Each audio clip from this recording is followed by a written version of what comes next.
So on October 10th, I released a video called the Dragon Ball Super Time Paradox Zamasu's Time Loop Explained, where I went in and I explained how Goku Black was able to exist despite Beerus killing Goku Black, or killing Zamasu, excuse me, before he can become Goku Black. Well, since then, Toei Animation themselves have released the official Future Trunks arc history chart, and I wanted to go ahead and go through their timeline and kind of compare it to mine. It was very interesting because I saw the timeline the other day. Herms translated it for us very, very quickly, so big shout out to Herms as always. He's working very hard for us in a very thankless job, so if you guys have time, head over to Twitter, twitter.com/Herms98, and definitely at least tweet to him and say, hey, thank you for all the hard work you do for us. We really appreciate it. I wanted to talk about this chart here, the timelines from Toei. Now, obviously my chart was a lot, I guess, more bootleg looking because I whipped this thing up at 45 minutes. I didn't really have time to go in and add graphics, but this is the official Toei one. Now, what's interesting is I had some people commenting and telling me, hey, you know, Toei put out the official chart. Geekdom was wrong. Actually, no, I was right. In fact, this timeline is just a graphical version of my timeline time loop paradox explanation thing. It's like the same thing with just one minor change, one minor difference. This is the exact same thing. So I don't know if some people didn't just pay attention, or if they just didn't understand when I explained it. I really don't know, and I know that some folks are having trouble accepting this, and I get it, because at the end of the day, it really doesn't make sense. Time travel stories don't really make sense.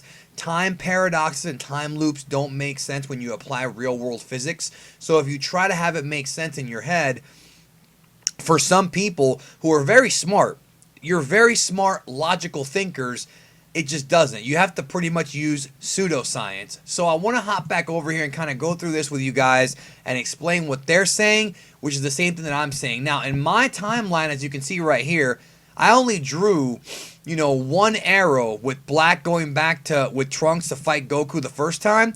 And in the Toei timeline, they had several. They pretty much cover all the different time travels. Now, the way it's organized is that we have the history. It says here, the history Future Trunks lives through, which is basically the future timeline. Right here you see, of course, Trunks fighting Babidi. Then here we have the arrival of Goku Black, killing Gowasu, teaming up with Zamasu. Of course, you guys already know all this.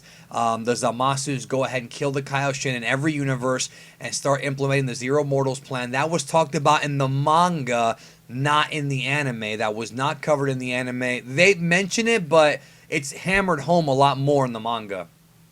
And then pretty much we see right here Goku Black attacking Earth. Mai leads the resistance, and then 1 year since Black's arrival, Trunks goes back to the present. I mean, all of this stuff is covered in Dragon Ball Super episodes 47, 48, 49. He goes back, Goku fights Black the first time because Black ends up going back through time due to the time hole being opened, right? This is all very, very, very basic information.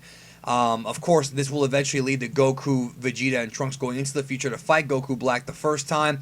And pretty much they just go back and forth. Now, the part that people are having trouble accepting and understanding is really what it is.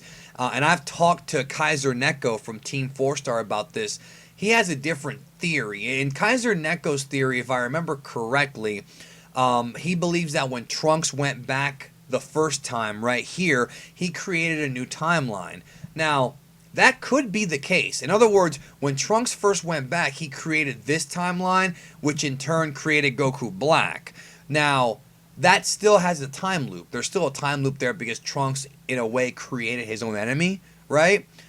But the problem with Kaiser's theory is that it somewhat changes the original Dragon Ball Z timeline theory, that when a time traveler goes back and he establishes, or when he goes back back in time, he establishes a link between his time machine, his timeline, and the past. Now, the problem is that in Dragon Ball Super, we do have a plot hole. There is a plot hole here, and that is Cell's timeline. Black destroyed Trunks' timeline. Right here, Goku Black blows up the time machine. Then he gets pulled back due to space distortions. Now, they whip out Cell's time machine. Cell's time machine should only have a link to Cell's timeline, not to Trunks' timeline. See what I'm saying? So it is a little bit of a plot hole, and really, there's nothing we can really do about it. The fact that Cell even went back a year before Trunks arrived, that in itself is kind of a plot hole. Like, why would, because remember, Trunks was supposed to go back. Why would Trunks do that? But that's a video for another day. We then have, of course, the continuing timeline here where Goku fights Zamasu, goes and meets the Omni King. You know, all these things happen. And then in this version of the events, you know, Zamasu asks Zuno in Universe 7 about the Super Dragon Balls. Beerus, Whis, and Goku prove Zamasu will murder Gowasu. Beerus destroys Zamasu, right? That's pretty much what I said right here. And as you can see right here, guys, this right here, just like how I said, it's exactly the same thing that I said. That's where the timeline diverges. The timeline diverges when Beerus kills Zamasu. Now, when Beerus killed Zamasu, that pretty much eliminated the Zamasu timeline from happening. In other words, the Zamasu timeline, which is this one right here, no longer happens. But the issue here, and this is very difficult to explain, and at the end of the day, it really doesn't make sense, so you have to kind of try to have it make sense, I guess, is that when this Goku Black, when Goku Black was created, in other words, all of these events right here, okay, because look, the Zamasu timeline is pretty much the same as this one. The main history, Link with Future Trunks history, however, because Beerus destroyed Zamasu, the main history is reorganized and split into two histories. So again, just like how I said in my thing, Beerus killed Zamasu, that is what split up the two different histories. TOEI is telling you guys exactly what I said, and what I was saying was not my explanation, it's not my headcanon. I didn't make any of this up. I'm giving you the facts from what the series told us, and now we're seeing the official TOEI document telling you that I was right. And let me just go through it one more time here. All of these events right here are all kind of the same. The big difference is here. Beerus killed Zamasu, right? And therefore, you would think that would prevent Goku Black from happening, which it does. There is no Goku Black down here.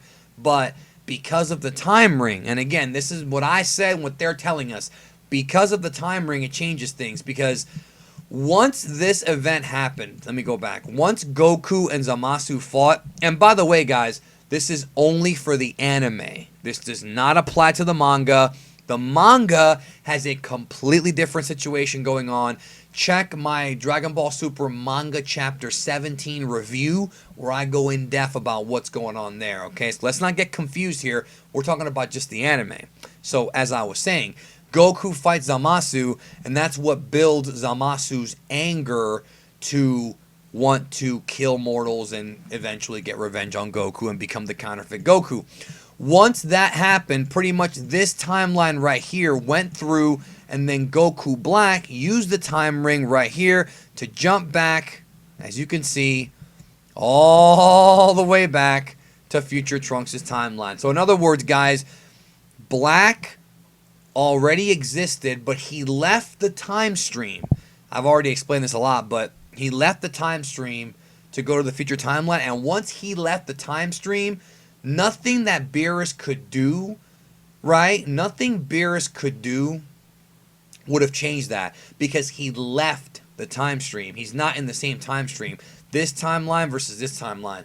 Now, this timeline over here no longer exists. Why? Because Beerus killed Zamasu. This timeline no longer exists. Does it make sense? Probably not. I'm telling you what they're telling us.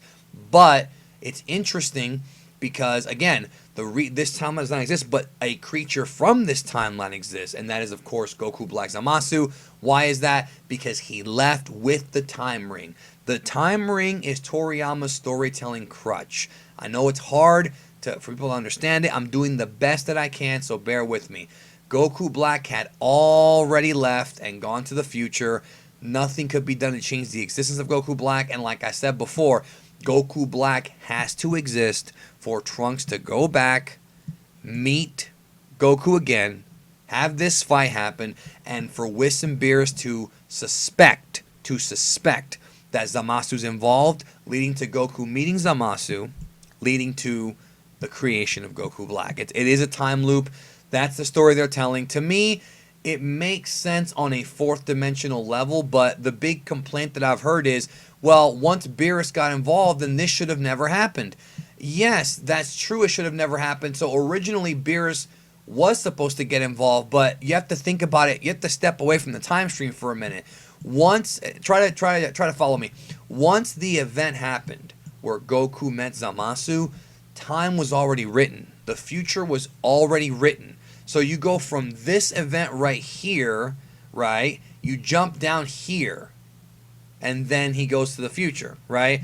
Then Beerus showed up. That's the thing that I think if people are having a hard time understanding is that the time stream's already been made. Beerus killing Zamasu is what changed the time stream. So that's pretty much it. I mean, I've covered this, tremendously in as much as I possibly could. I've covered this in several videos now. I really don't think that we're going to get any major changes anymore. The arc is coming to an end. We're seeing now, Toei released this document to explain to the fans, because they probably saw there was a lot of debate going on in the Japanese community too. They released this document to pretty much explain to the people exactly what happened. And I don't know why people are saying it's different than mine. It's literally the exact same thing that I said. They're just explaining it to simplify it and make it simple. This timeline over here, there's no way for this timeline to exist unless somebody created it. And this was actually the original timeline. All this was included too, but it branches off here. But unless Trunks' time machine can now make new timelines, which it used to be able to do, but it only made one. That's why there are 4 timelines. It just doesn't make sense. You know what I mean? It's just not possible for it to work out any other way. This is the only way it can work out, and that's pretty much what it says here. In the world of Dragon Ball, futures exist as parallel worlds. Trunks, who lives in a similar but slightly different future, traveled through time in order to get help from Goku and company. So, and then of course this chart outlines the different time traveling, the different times they time travel, blah. Goku and the rest of the crew. So hopefully that sheds some more light on this. Honestly, there's nothing else needs to be said. The arc's coming to an end. We're not going to get any more time travel except for maybe the heroes going back to the present after the arc is over. That's pretty much it. I hope that you guys can understand this, and if it doesn't make sense to you, then it doesn't make sense. I mean, again, I've said it before, time loops don't make sense because they have no beginning or end, and we as people are conditioned to always know of a beginning and an end. So that's pretty much it. Thank you for watching the video. Subscribe if you have not. I'm here to do my best to explain Dragon Ball to you guys and enhance your knowledge of the series. And sometimes they don't give us all the answers. This is pretty much it. The manga, different story. Check out my Chapter 17 review. Toyotaro's doing something totally different to have it make more sense, and I like the direction he's going in. But for the anime, this is what Toei's given us. Thank you again. I will talk to you guys down the road.